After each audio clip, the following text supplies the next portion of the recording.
حضرت ابن حجر نے الزواجر کے اندر ایک روایت لکھی ہے، وہ فرماتے ہیں جو شخص نماز ترک کرتا ہے اس کو بہت ساری رسوائیاں ہیں۔ وہ کہتے ہیں پہلی بات تو یہ ہے کہ اس کی عمر میں برکت اٹھا لی جاتی ہے، دوسری بات اس کے چہرے سے صالحین کا نور اتار لیا جاتا ہے، تیسری بات وہ کوئی بھی عمل کرے اس کا ثواب نہیں ملتا اسے،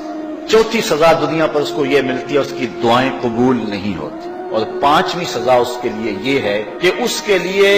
جو نیک لوگ دعا کرتے ہیں ان دعاؤں کا حصہ اسے نہیں ملتا۔ مومن نیک سحری وقت اٹھ کے دعا مانگتے اللہ پوری امت پر کرم کر دے، تو یہ بھی امت میں شامل ہے، دعا اللہ والے کی تو قبول ہوئی لیکن اس کا حصہ نیک لوگوں کی دعاؤں سے نکال دیا جائے، یہ دنیا پر اس کو سزائیں ہیں۔ اور جب وہ مرنے لگتا ہے نزا کے وقت تین اس کو سزائیں ملتی ہیں، ایک تو بھوکا مرتا ہے، دوسرا پیاسا مرتا ہے، تیسرا ذلیل ہو کے مرتا ہے، اور قبر کے اندر اس کو تین سزائیں ہیں۔ حضرت امام ابن حجر کہتے ہیں ایک تو اس کی قبر تنگ کر دی جائے گی، حتیٰ کہ ادھر والی پسلیاں ادھر اور ادھر والی پسلیاں ادھر، دوسرا اس کی قبر میں آگ ڈالی جائے گی، جو اللہ کے حضور نہیں چھپتا اس کی قبر اس لائق ہے کہ اس میں آگ ڈالی جائے، اور تیسری اس کے اوپر ایک اژدہا مسلط کر دیا جائے گا جس کا نام ہے شجاع الاقرع، اور جب وہ ڈنگ مارے گا تو 70 گز تک وہ شخص زمین میں دنس جائے گا اور وہ مسلسل یہ ڈنگ مارتا رہے گا، اور کہا کہ تین سزائیں اس کو حشر میں پہنچیں گی، ایک تو اس کا حساب سختی سے لیا جائے گا، دوسرا اللہ تعالیٰ جل شانہ اپنے قہر و غضب کا اس پہ اظہار کرے گا، اور تیسری اس کو سزا یہ دی جائے گی کہ اس کو جہنم میں ڈال دیا جائے گا۔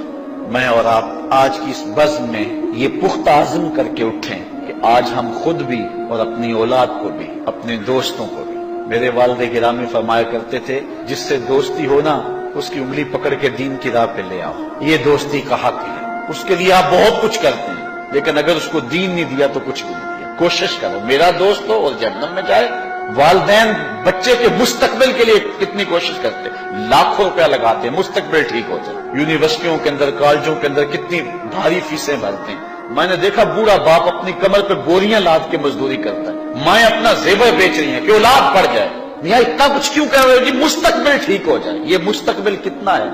20-25 سال کا، اور جو اصل مستقبل ہے اس کی فکر ہی نہیں کسی، اصل مستقبل تو وہ ہے۔ اللہ اکبر، کسی کا انٹرویو ہوتا ہے لوگ کہتے ہیں جناب دعا کرو کہ اس انٹرویو میں وہ کامیابی سے گزر جائے، میں کہتا ہوں جب قبر میں اترتا ہے پھر کسی نے آ کر کبھی نہیں کہا کہ دعا کرو مشکل گھڑی آ گئی ہے خیریت سے گزر جائے۔ اصل امتحان تو یہ ہے،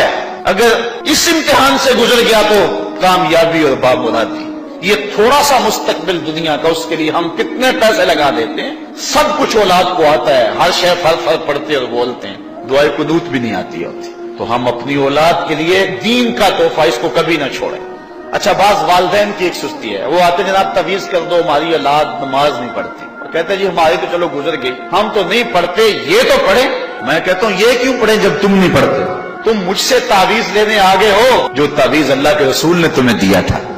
کہ 7 سال کے ہوں تو پکڑ کے انگلی مسجد کا راستہ دکھاؤ، 10 سال کے ہو جائیں تو مار کے پڑھاؤ، ان کے سینے میں اللہ کا خوف داخل کرو، ان کو قرآن کی تلاوت سکھاؤ۔ علموا اولادکم 3 خصال، اپنی اولاد کو 3 چیزیں سکھاؤ، حب نبیکم، ایک اپنے نبی کا پیار سکھاؤ، وحب اہل بیت ہی، رسول اللہ کے اہل بیت کا پیار سکھاؤ، وتلاوت القرآن، اور قرآن کا پڑھنا سکھاؤ۔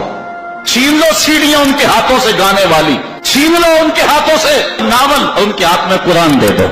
کتنے خوش نصیب دن تھے، گلیوں سے گزرتے تھے، گھروں سے قرآن کے پڑھنے کی آواز آتی